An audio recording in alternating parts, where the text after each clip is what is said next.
very pleasant good morning. 10:06 at WPSL 1590, the talk of the Treasure Coast. Yeah, do I sound a little gravelly to you? Yeah. That's a couple long bus trips. And the air conditioning in the bus gets me every year. And I'm going into the Christmas Kids, too, which is going to be even more amazing. And for the first time, we will be doing the Money Info Show from various locations on the Treasure Coast on Tuesdays. Actually, we start next week. We'll be at AXA Financial, Al Sorcelli's homestead. Following week, we'll be at Sunrise Ford. Actually, we're going to, probably even have Mike Wetzel, the co-owner of Sunrise Ford, on talk just a little bit about the auto industry in general, and it should be kind of cool for Messrs. Mike King in Las Vegas and Charles Moskowitz in Boston, who I will announce this morning as my gas buddies. Hey, guys. Hello. Yes, 30 degrees here. It's what? You heard me. Did I hear you correctly? It's only going to be 84 here today, Charles. What is it? 30. 30 degrees. Yeah, we have great weather in Las Vegas as well. Great weather. You always have good weather, Mike. I mean, that's we do. Yeah, it's pretty even up there in Las Vegas. It's always windy, but it's pretty even. So the big story on CNBC this morning is gasoline for under $3 a gallon in 35 states. 4 of them, which is Missouri, Oklahoma, Arkansas, and Texas, already have it. We're getting close. I got gas and it was $3.13. So it's it's as low here as it's been in a long, long time. So what's it like out in Vegas, Michael? Yeah. Gasoline prices have been slowly eroding, getting to be lower prices, and so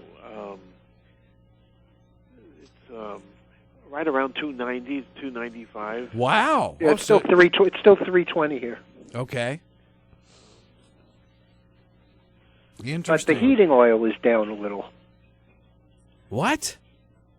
Heating oil is down a little. You got to be kidding. It's supposedly going to be a real cold winter. Yeah. But the heating oil and gas has gone down slower than the price of crude. Yeah, I would say heating oil have gotten wider. It's been more lucrative for refiners. Huh. Yeah, the heating oil is probably right around the same price as gas. Huh. Okay. Well, Hey, Gary. Oh, is Gary on? Sorry, I'm late. Hey, Yes, Gary. I sure am. How are you? This is the once a week I get to learn something I don't know. Oh, there you go. Well, and you believe me, you live in Connecticut, right?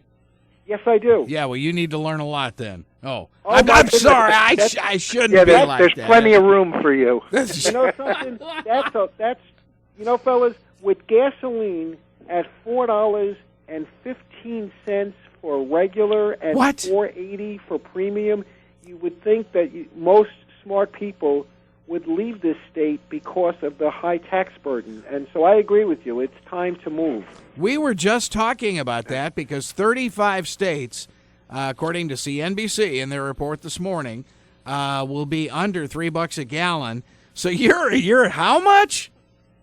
I just put gas, and this is me doing it myself at a mobile station. It was $4.31 for regular and premium, because some of the cars we have take premium. It's almost $4.68 a gallon. Yeah, but see, Gary, you live in the right neighborhood. It's a beautiful neighborhood, but the state, Yes, Cobb. There's a beautiful park there. Yeah, Yes. Greenwich, Connecticut has 6 different towns, and it's a beautiful town within Greenwich. But what the state does is they charge you so much tax on gasoline to make up for the shortfall, And there's always a shortfall in this state, just like so many other liberal-leaning states have all these shortfalls. Oh, Gary, you know, this It's is like that in Florida too, though. I mean, Well- if you go from Dade to Broward to Palm Beach County, it's 3 different prices. Oh yeah. But you don't have an income tax in your state. No, that's very true, and that's the big difference. And well, and you know, Carol and I, it was maybe 10 years ago now, headed this drive for the school district to improve facilities and stuff like that. Well, I was an extra, you know, a couple cents gas tax and stuff like that. So gas is a little bit more expensive in St. Lucie County, and will be for about another 5 years. Because of us, but but the schools are beautiful. But yeah, I just can't believe Connecticut is still that expensive. Wow, that. So, Gary, let me ask you the important question. Yeah, because you're right. Because you're right in the middle. Yankees or Red Sox? I was more of a Yankee fan when baseball was fun, and since maybe I go back to 1966 watching the Yankees with my dad, but I'm not much of a baseball fan right now because it seems it's all about the money, more about how much fun. Like, these professional athletes can be such role models to young people, and it ends up that it's all about the money, and the message that the young kids get is win at any cost, and sportsmanship be damned. Oh boy. Okay. Yeah. Were you guys listening on the IRSC college bus on the way back from our basketball game the other night? Actually, we were talking exactly about what you guys are talking about. You know, and as far as like baseball, the whole demographics of baseball is like it's almost out the window now. And young people, A, are not playing it, and B, don't care. And despite the large television contracts, those television contracts might not be there in 15 years. I mean, it's plain and simple. Well, yesterday they had a bunch of the Red Sox for one of the big funds. You know, the the Jimmy Fund? Yeah. Yeah. Not Jimmy, but maybe One Boston or okay. One of yeah. them. Yeah. Well, okay. They all had these. They shaved them. Oh, very cool. You know, Carol was Not wondering. only very cool, but let me tell you something. This team, they look like they're from high school without the beard. Yeah, I'll bet. Yeah, I mean, well, they they're are. just kids. A lot of them are really young, yeah. It's unbelievable how young they are. I mean, I saw guys that I never saw without a beard before, and they were like little kids. You know, during the World Series, Carol was wondering if they were going to shave off their beards for charity. So, yeah, well, that's exactly what they did. Very cool. Very cool. Well, you know, I don't know about you guys, but, you know, I kind of stay out of malls and stuff like that day after Thanksgiving. Ooh. I guess CNBC again, story this morning, we're going to have funeral services for Black Friday because all the stores will be open Thursday. on Thanksgiving. Unbelievable. So there's no more Thanksgiving, I guess. Oh, oh man, I can't believe it. All your biggies are going to be open. Macy's, Penny's, Kohl's, Walmart. It's like go right down the daisy chain. Target. I mean, it's amazing.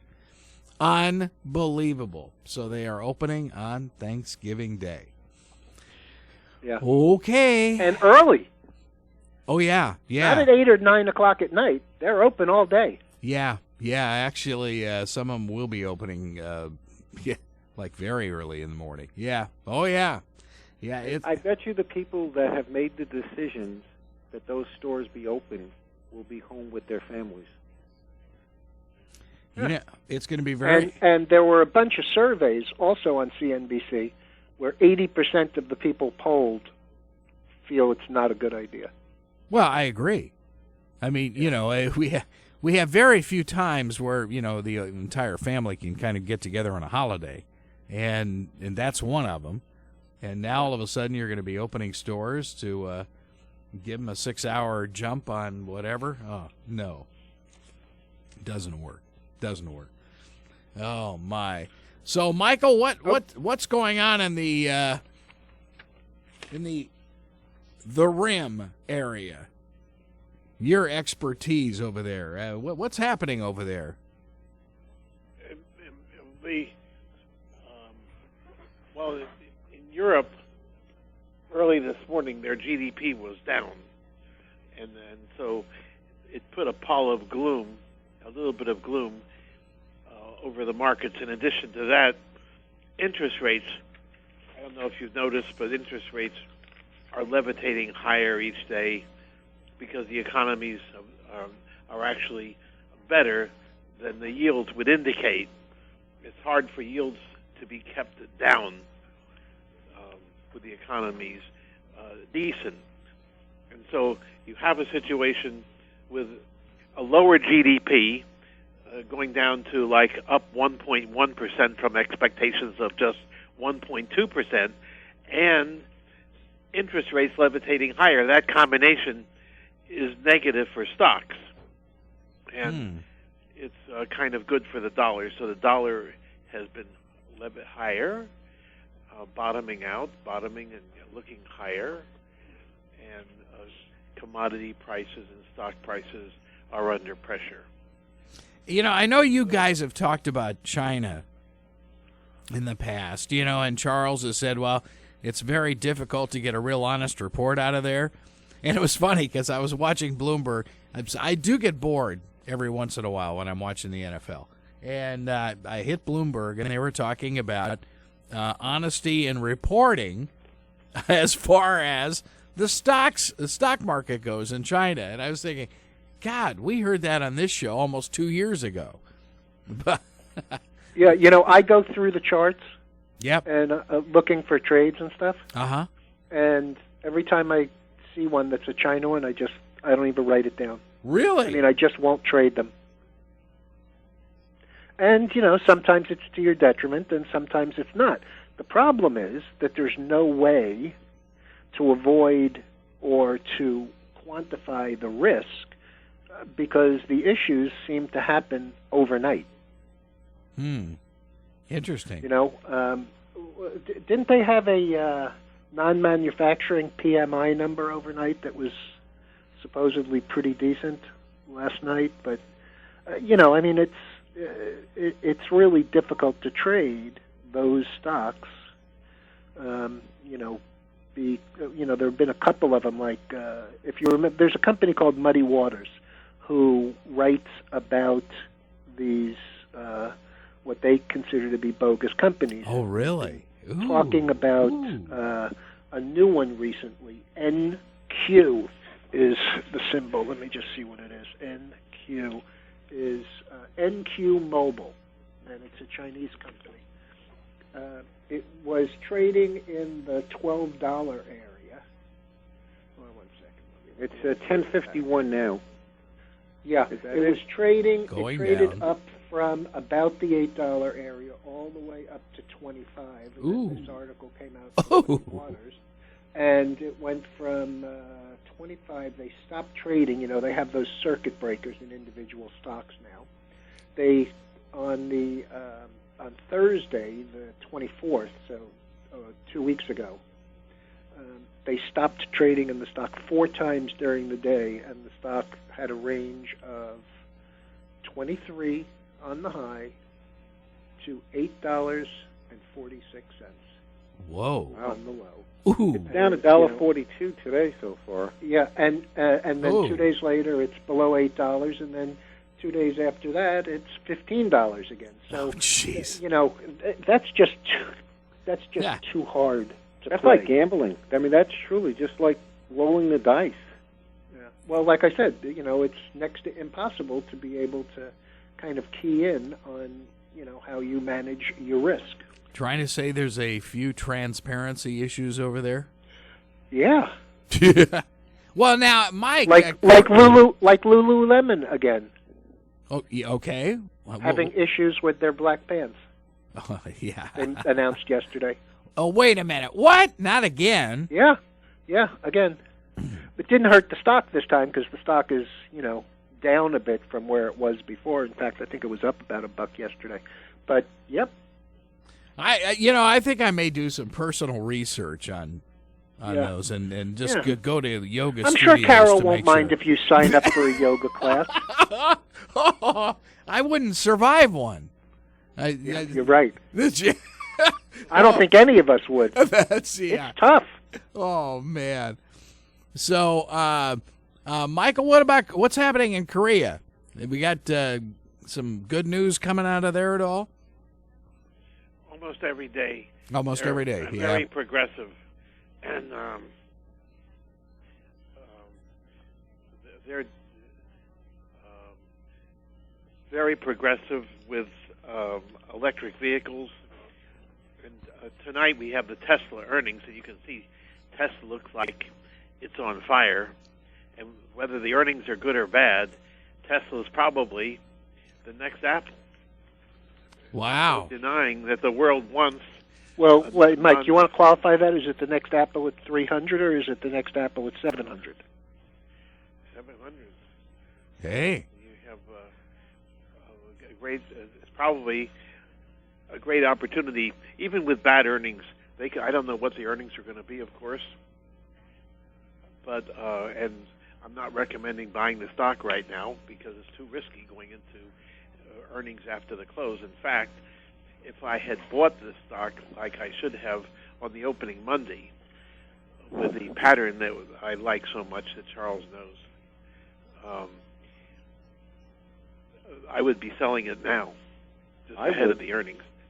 Hey, fellas, I've been a car collector for years, and I know a few people that own these cars, and they bought. Two people I know that bought them, and they like them, and they have their business pay for them, but they both said that these were not cars for the winter, and they were making a political statement. One guy said, and the other guy said he liked the looks.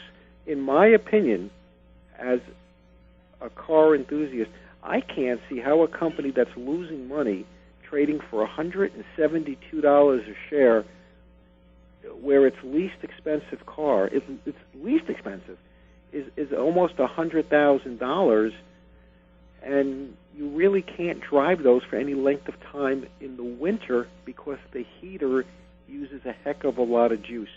Ooh. But, what do I know? I mean, I bought General Motors at 20 and lost money on it, but I just can't see $172 a share for this company. God bless those that buy it at this price. I hope they make money. But you have to consider that number one, they're already talking about lower price models, a $65,000 and they're talking car. about an SUV model, and the fact of the matter is, even if they never sold another car in the Northeast, I can't imagine that that's a problem for them in California and in the South. Or here. And in the South. Right. Yep. Exactly. Yep. We have the second official Tesla filling station, if you will. Yeah. In St. I Louis. think that's the biggest thing that stands in the way of Tesla right now is not having, places within 100 or 200 miles. Well, across the country. Yeah, they're building them in a hurry. I know Tampa came online, ours came online, and from what it's right next to Starbucks. So the owner of Starbucks is telling me that he has seen a lot of Tesla vehicles, and they all come in get coffee at his place while they're charging, and he said there are a ton of these cars out there, and it would be a perfect Florida car. And, and you can go, 350 miles with the charge. So, yeah, not bad. And kind of intriguing, to say the least. Tesla Motors.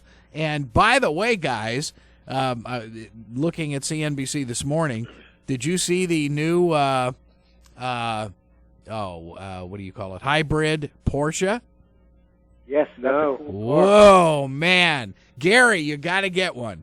It's perfect for your neighborhood. It's perfect. That's quite a car. Oh, yeah. I love Porsches. But, But, hats off to Apple. Again, out of Bloomberg today.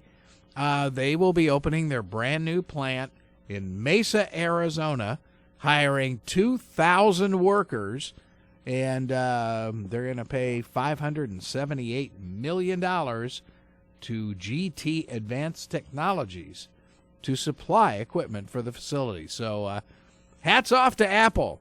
2,000 jobs in Arizona. Not too shabby. Oh, and I can tell you that a year from now, we'll be looking at a much different employment situation where it's hard to find people as opposed to people that hard to find jobs. It'll be just the opposite a year from now. I hope you're Really right, think Mike. so, Mike? I hope you're right. Absolutely. Yeah, absolutely. The easy money policies are now being adopted by almost every country. They're watching what Uncle Ben did, and they see it. It's probably a good idea. And now Europe is adopting these policies one by one. And that's one of the reasons the dollar is levitating at this point. But Mike, they haven't worked here. Well, it's happening. You just see what Apple's doing. What you're going to see is much more in the way of manufacturing and employment here. Yeah, the days of cheap labor in India and China Yeah. are over. Yeah, well, they've got labor unions They're over there over. now. Because Sure. they all needed to move in the normal progression. You know, the normal progression is agrarian, next to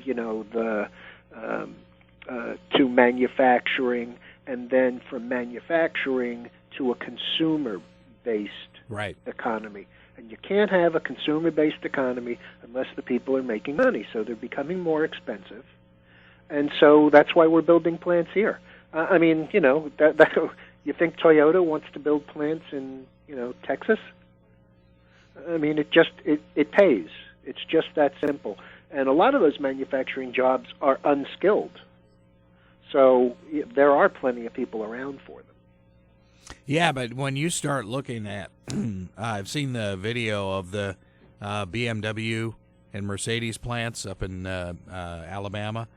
Holy smokes! You talk about high tech. It looks like Silicon Valley. You're talking an auto plant, but boy, I'll tell you, it is no way does it resemble the old Detroit.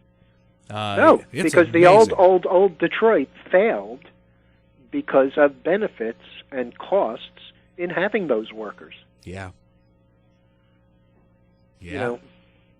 And I mean, they didn't give the unions what the first lien holders were really due in the initial bankruptcy of General Motors for no reason.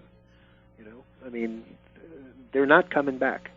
Not in the kind of size that there was, because it's not competitive. It's just not competitive to structure a company that way. And we've talked about this before, about the price of some of these computers and some of these mechanical arms and things, where they pay off in 11 months, right, and they last for 5 years. Right. Sure. I mean, you got to do what you got to do. Well, I mean, we have seen that in obviously radio, maybe 15, maybe longer than that, 20 years ago when Carol and I moved here. We saw automation start making a major play in our business. And goodness, I was down at Channel 12 the other day. What used to be a 12-person crew is now just one. So, yeah. Let's welcome Laurence Rowe of Target Energy. Hey, Laurence. Good morning, Mike. Good morning, gentlemen. Good morning. Good morning.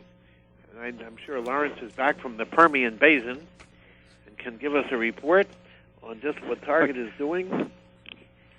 It's almost my home away from home, Mike, and we've been pretty busy since we last spoke. We've finished drilling another well called Wagga Number 1. So we're also not only finding oil and gas, but we're contributing to your understanding of Australian place names. Place of crows. What? Wagga finished drilling a bit. What did you say? Wagga Wagga. Wagga Wagga. Wagga Wagga. Okay. Yeah, W-A-G-G-A, W-A-G-G-A. Ah, gotta love it. Okay. Yeah, no, you can look forward next year to Ballarat, Bunbury, Taree. So you'll all be good Australians by the time we're finished. Very cool. Wagga Wagga looked pretty good. We finished drilling that about a week or so ago. We've completed it for production. We're waiting on some more data to help us design the completion program, but we expect that to be completed in the next few weeks. So we're looking forward to that. We've just completed a frac on one of our earlier wells, the Darwin number 3. And that's flowing back. We're actually about to put that on pump. So we've been pretty busy, and as you may be aware, we have advised the market that we expect a 9-well program in the coming year in 2014. So we're going to be very busy in the Permian. And there's been a lot of talk in the last couple of days about Permian and the size of it, and the general consensus seems to be that, with the exception of one particular field in Saudi Arabia, there is nothing bigger than the Permian. Yeah, we're hearing similar kind of descriptions, and I think you'd be pretty brave to argue against that at the moment. But the basin is really continuing to reward developers, particularly those who are bringing in new technology, and we're just seeing better and better results from so many different zones, vertical drilling, also horizontal, for that matter, and that seems to be the trend, and I think you'll be hearing more and more about horizontal drilling in the Permian as time goes on. But it's a wonderful place to be working, and it's very, very rewarding. And yeah, I think it's going to rival, if not overshadow, an awful lot of other oil and gas plays around the world. Laurence, it was funny. We were just talking about automation in the auto industry, stuff like that, some of the brand new inventions. Obviously, the fracking is something that's just huge now. Is there going to be anything even bigger, say, on the horizon in 2014 that could just kind of really explode in your industry and really be the new thing, if you will?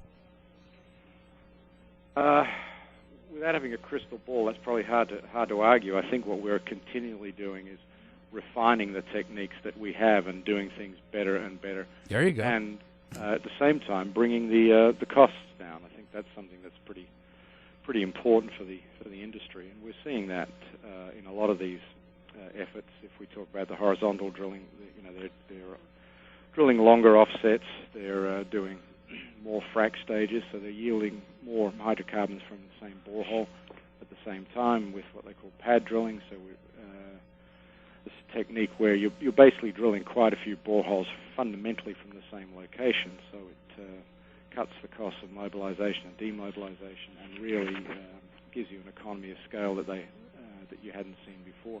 So I think, again, I hope that somebody in the industry is about to reveal something that has a giant step forward for us in 2014. But I think what you're going to see is we'll be doing more of the same, but we'll be doing it better, faster, and cheaper.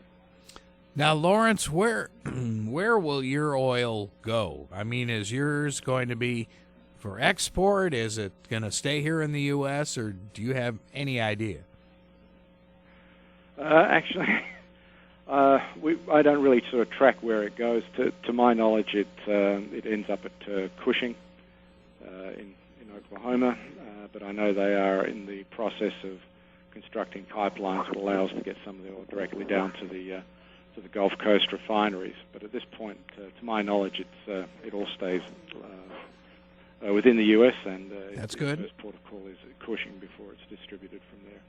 That's great. I mean, that's what Charles and Mike have been talking about for the last 6-7 years, and is this that we just need more drilling here and basically cheaper gas for us. I mean, and it's not even so much that it's more drilling as much as based on the new technologies for finding it. You're right, Charles. Smarter drilling. Yep, smarter drilling. Exactly.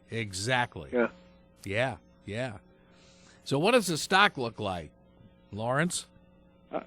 Okay, well, the prospects are still very good. We've had a lot of, we've had a very good year in terms of increasing production. Our stock is a bit slower to respond, but we expect that to sort of rebound as time goes on. So there's and what's the symbol of the common here in the U.S.? Okay, here in the U.S., we trade on the OTCQX International platform, and our code is TEXQY.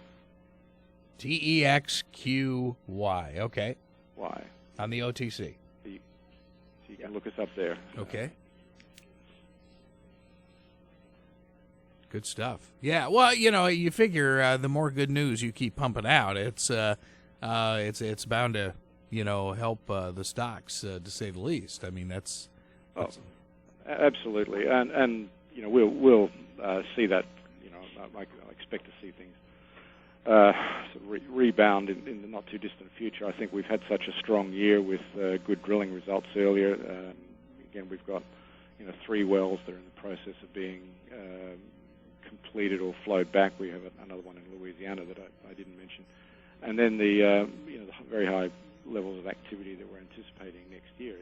It's a good story, and I think it'll get stronger, and the stock price will sort of rise to meet that, I think, at some point. And having Mike King and Charles Moskowitz in your corner, I mean, triple, quadruple, next couple of years, a piece of cake. I mean, no, I'm just kidding.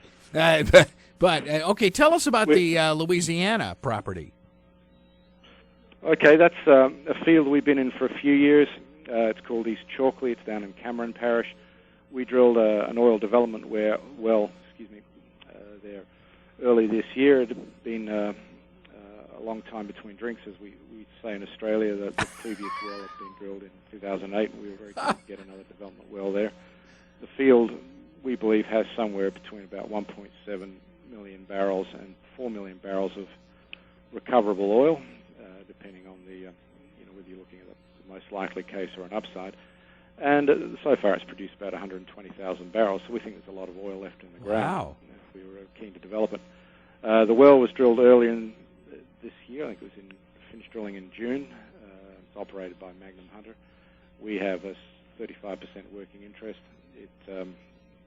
We had some delays in bringing it online. We've had it completed, got it tied in, and we're just starting to flow it back at the moment. And we're seeing the oil cut in the flow sort of improving. So we've had some issues with downhole pumps. We're resolving those, and we're looking forward to that well coming on more strongly in the next few weeks. So we're pretty happy with that, and I think based on the positive results there, then we'll be looking at what other work we can do, certainly in 2014, to accelerate development in that field. But it's a quieter project. We tend to focus on the Permian, but it's a nice little asset, and I think some more development there will be quite good for us. Yeah. Are you thinking about going to any of the others, the Eagle Ford or Marcellus, or are you just staying down in the south? We'll probably stay within Texas. I would never say never, but we're not actively looking out in the east. I think Texas, the Permian, is where we will principally direct our efforts in terms of any expansion. But if a sensible opportunity comes along elsewhere in Texas, South Texas, then we'll take a look at that as well. The Eagle Ford is always interesting, but I guess at this point we'd probably prefer to focus our energies on the Permian. Well, the Permian has so many more layers, productive layers, like the Fusselman, the Wolfberry. There's many levels of production.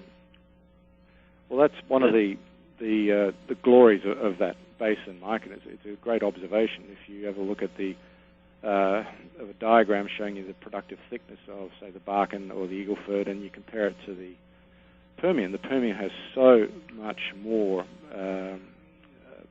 so many more pay zones and so much more vertical thickness of pay. It really is quite remarkable, and it gives the explorer, again, one who knows what they're doing, and particularly those that bring in the right technology, gives you a lot of opportunities to extract oil and gas, not only from zones that have been exploited for decades, but for new zones or to go in horizontal into zones that haven't been tested before. So there are a lot of opportunities there. And the Permian really is just a fabulous basin to be working in. Now, Laurence, without the, as Charles and Mike were talking about the technology with the horizontal drilling, would the Permian be as lucrative without that horizontal drilling?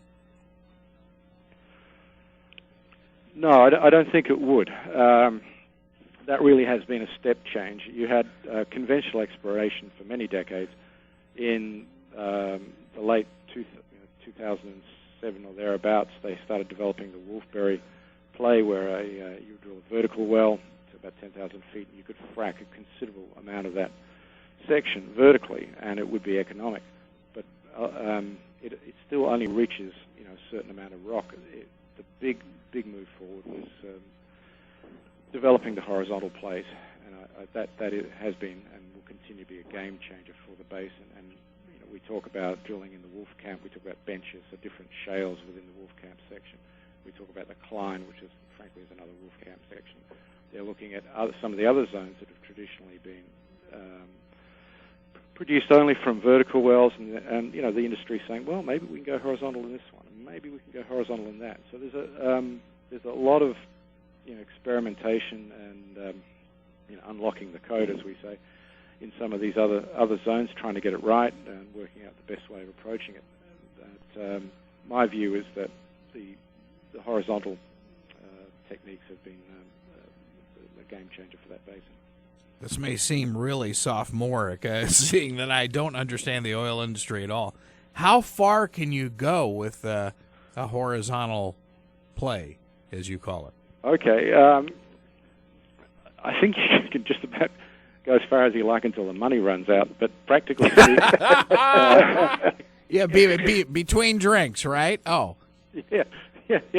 I think typically you'll see the horizontals go around 4,500 feet, and that will be a well that will stay within a section, within that square mile section you've got. But typically we're seeing wells reach around 7,500 feet in the Permian. That seems to be, at least at this point, the sort of more typical horizontal length. If you look at other basins, they can go a lot further, but for the Permian, typically between 4,500 and about 7,500 feet. But the technologies are pretty impressive. These guys can really drive these bits very accurately for long distances. So what used to be like, just looking at the old movies, just wildcatters standing on every well, I mean, that's not the case now. You were talking about having like a crew at one location, if you will, but they can do several things then, right? Oh, absolutely. You may find that, in fact, you will find that you'll have a location where they will drill down to for example, 6,500 feet, and they'll say, okay, we're now going to go horizontal for 4,000.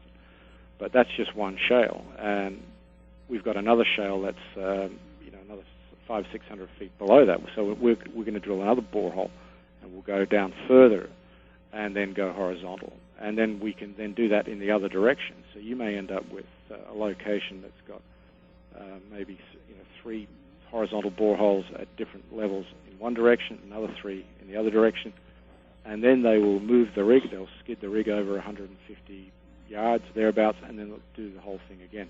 Wow! Maybe a bit more than 150 yards, but we can get a lot of wells in a small area.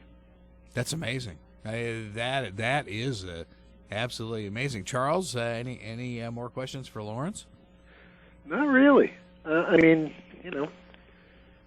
I think the only issue with the stock here, and when I say here, I don't mean price-wise, I mean here in the U.S., is, just a lack of visibility, and, we're clearly working on that. But, it's a great story. And it couldn't be more timely. Oh, yeah. Yeah, you bet. Yeah, it's amazing, and good time to hop on board. You know. Is there any issue if the price of oil continues to come down? You know, I mean, is $90 or $85 still okay for you? Yeah, it is. Most of our internal economics are at $90 or less, and we're very happy with the numbers that we see. Clearly, I prefer it to be up over 100 the way it was, but seeing the price ease right now is not that it doesn't present any adverse issues for us. Yeah. And you know, kind of looking at physically where the Permian is located, is there any is there any exploration or anyone looking south of the border there? I mean, it's all North America. I mean, geographically, physically, I mean, does anybody think that it extends south? Charles, I'm sure Pemex is in Mexico. Yeah, bet. But you don't hear about it. That's why I'm asking. Well, yeah. You don't hear stuff from Pemex.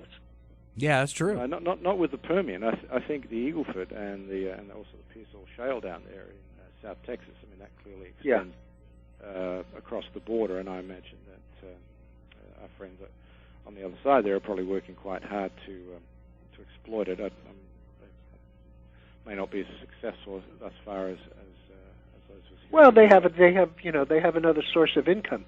If they drill horizontally, a bunch of dry wells, they can just run people through them. Oh, Charles! Good God! Why? What? It's not. You think it's not a problem in Texas? Oh, I can't believe you said that. That's pretty far down, Charles. Oh, that really is. That really is. That's. Oh man. Oh, okay. I can't believe you said that. Oh, Michael, any other questions for Laurence? No, I think that the company is a fabulous value, and thanks so much for coming on and reviewing the prospects for everybody. We sure appreciate it. As always, my pleasure. Thank you so much. All right, have a drink on us, Laurence. there. Thanks, Laurence. Thank you, gentlemen. Take care. Okay. All right. Oh man. Hey, Gary, what'd you think about the Target Energy there? They could start drilling in your neighborhood, huh? What do you think? I don't think there's drilling in Greenwich, Connecticut. Oh, well, you never know. You never know. Wouldn't that be funny if they found oil in Greenwich? Yeah. It would be wild. Yeah, Connecticut would just tax it to death. Yeah. Hey, by the way, I think I saw a movie this weekend that I've probably seen a half a dozen times already. Giant. Oh, my God. You sure? Yeah. Oh, yeah. Really old. And that's a great, it's like you shouldn't even be allowed to do business in Texas unless you've seen that movie. Yeah. I mean, it really tells the story down there. Yep. Okay, just a quick update here. The market was down 105. It's now down 55. Whoa.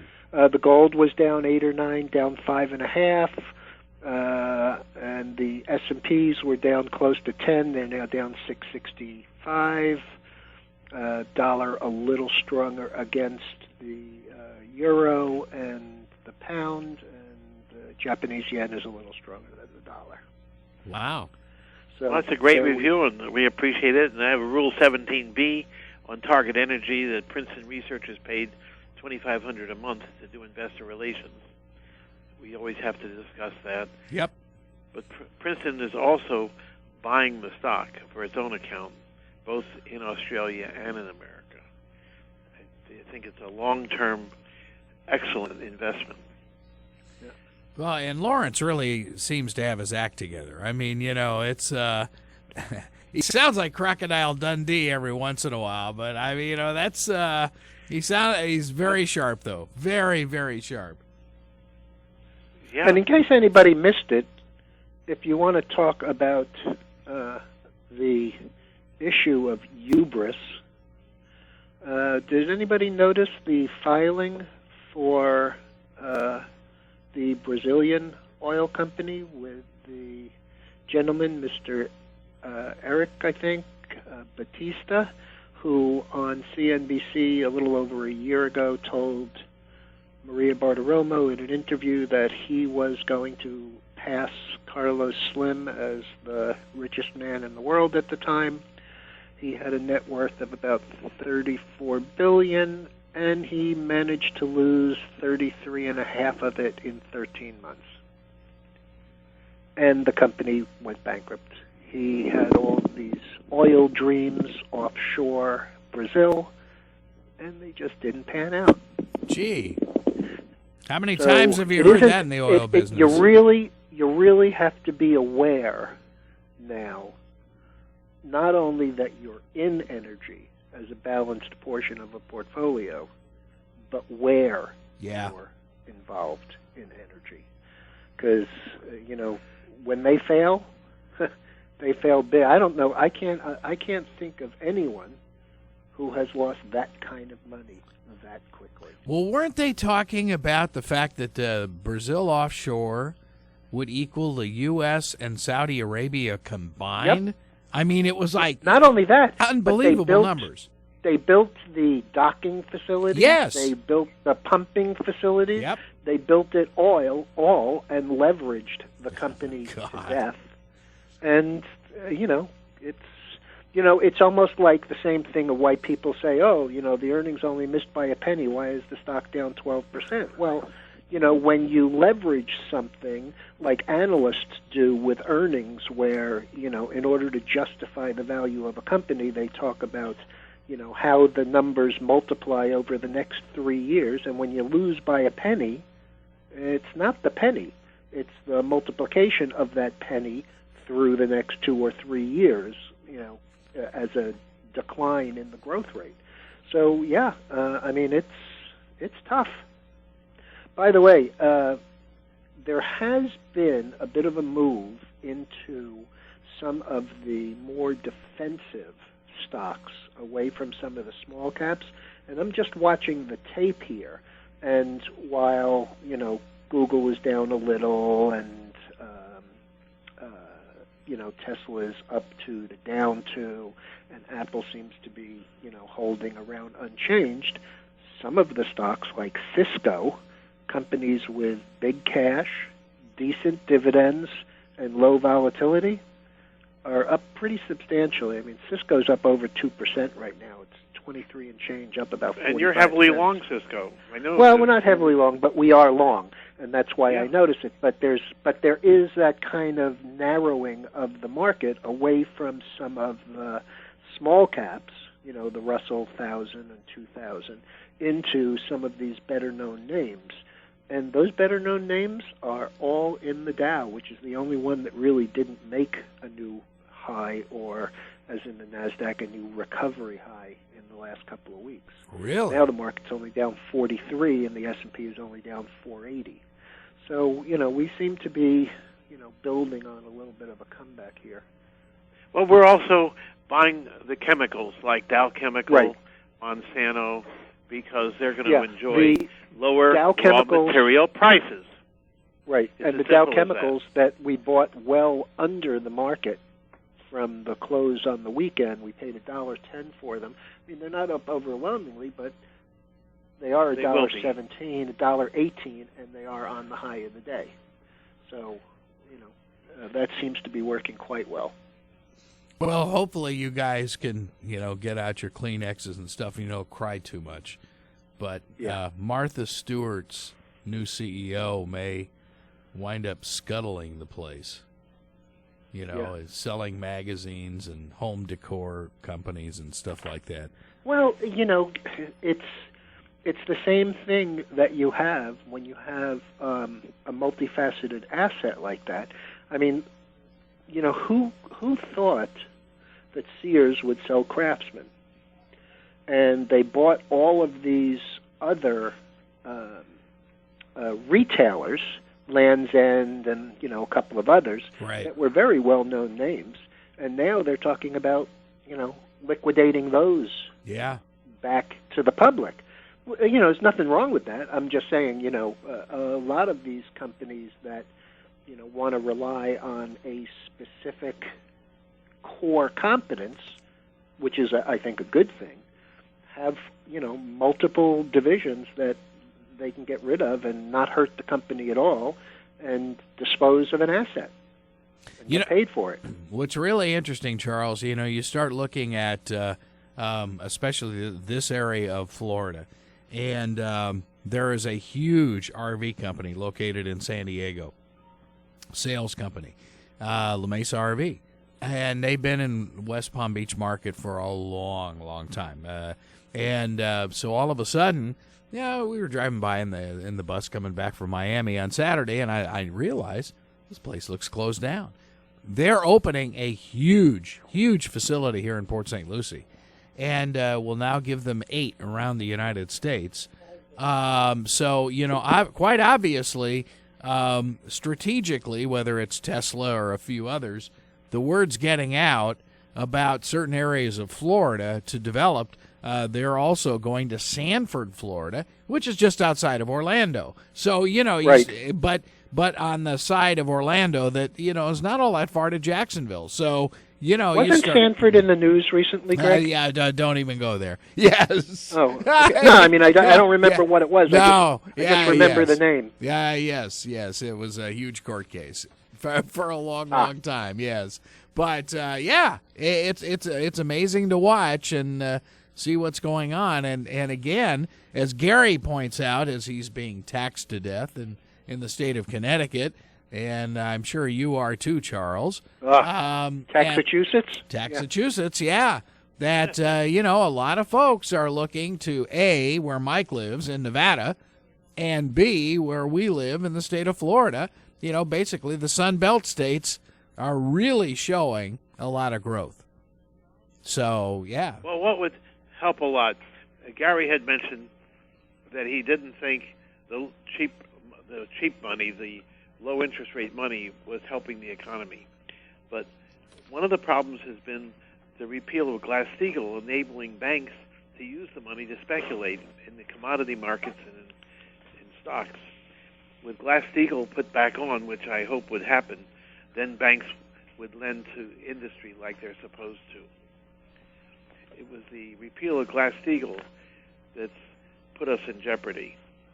Well, and small businesses, and you can be sure that there are a couple of egomaniacs in the Congress that would love their name on a new law that mirrors that. I mean, Dodd and Frank are both gone, but somebody will come up with the idea. Well, and try and legislate it through. Yeah, small businesses still, unless it's a private investment firm, it's very difficult to find money out there. Very difficult if you're a small business. And, that just seems to be the way it is right now. But, yeah, kind of interesting. Guys, how do we... we got your conference call tomorrow, Charles? Yes, sir. Okay. 10 o'clock. Okay, how do we do it? You just call the call-in number at 10 o'clock, which is 71... I just went blank on it. What's the number? 712-432-0075. And the PIN number is 614426. There you go. And, of course, PrincetonResearch.com 24/7. You've got the newsletter, which is a must, folks. So say hi to Mike King and Charles Moskowitz while you're on the website. Hey, guys, we'll do it again next week. I won't be in studio, but I'll be somewhere in St. Lucie West. And we'll have Ghazi on next week. All right. Good stuff. All right. Grill it. Very cool.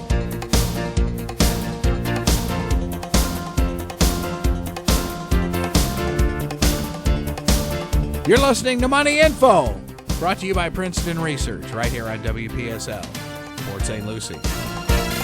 It's 11 o'clock.